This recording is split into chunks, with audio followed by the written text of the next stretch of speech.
একটি পাখি রোজ আমার জানালায় আস্তে এসে বসে, তাকায় আশেপাশে, কখনো দেয় শীষ, বাড়ায় গলা তার, আবার কখনো বা পাখাটা ঝাপটায়। পালকে তার আঁকা কিসের ছবি যেন, দু চোখে আছে জমা মেঘের স্মৃতি কিছু।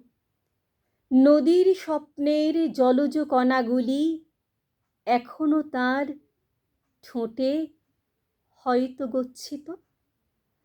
কাউকে নিড়ে তার এসেছে ফেলে বুঝি, হয়তো সেই নীড় আকাশী আস্তানা। তাই তো চোখ তার এমন গাঢ় নীল, মেললে পাখা জাগে নীলের উৎসব। যখন লিখি আমি টেবিলে ঝুঁকে আর পড়তে বসি বই, তখন সেই পাখি চকিতে দোল খায় আমার জানালায়। খাতার পাতা জুড়ে ছড়িয়ে দেয় খুশি।